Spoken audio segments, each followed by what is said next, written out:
श्री जगन्नाथ आपण को मोर नुआ एक ब्लॉग को वेलकम करूची। सकाळ सकाळ मु उठी सारी मत आज पकड़ी खाया को बहुत इच्छा, गरम पाग को बहुत इच्छा है पकड़ी खाया को। ये दुईटा जमी जन्माजंतर सांग बोधे, तो से सकाल सकाल पकड़ी बनवाई प्रस्तुत हलदी कंचा लंका प्याज भृसंग पत्र देकी मु भल भाव में बेटर को रेडी करते मु गरम कड़े बसैकी तेल देकी पकड़ी को भल भाव क्रिस्पी देकी मु फ्राए करी।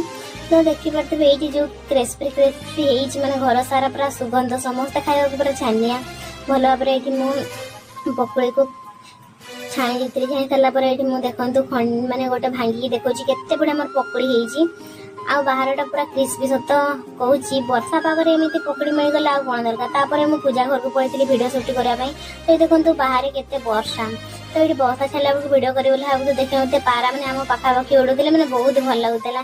हेल्ले आम प्लान वर्षार प्लान बोधे एका से भिडियो करने वर्षा कौन कहते आज भिडियो नुह आज मोर दिन वर्षा टी छाड़ा आम भिडियो कलु। तो यही भिडियो राति 8टा बेलू अपलोड हम समय देखा भूलें ना। तो भिडियो भल लगुले लाइक भी सब्सक्राइब करदे। तो आप भिडियो कही आम बन सारा मु घर को पड़े आसती। तो आखि पूरा डाणी प्रकार देखा ये बोऊ जी बाल छत रोसे करता से मुझे साहय करते रोसे करदेप कौन पे बहुत भोक लगुला।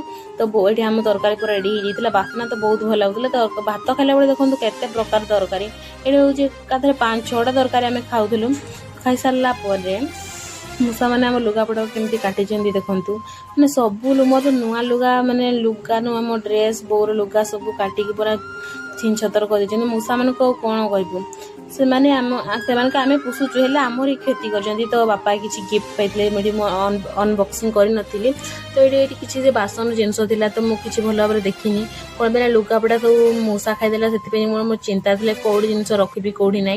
तो मुझे शाढ़ी कही शाढ़ी कर सारापर ये मुझे सुटकेस अनबक्सिंग करी कौन पे एगुड़ा हूँ आम किणु कौन पे एगुड़ा रेट हूँ रेट लिखाई 12,000 ना के लिखाई।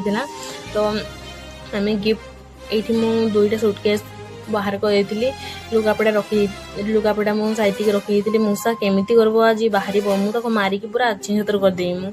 भिडियो भल लगुला शेयर करदे लाइक कर। जय श्री जगन्नाथ।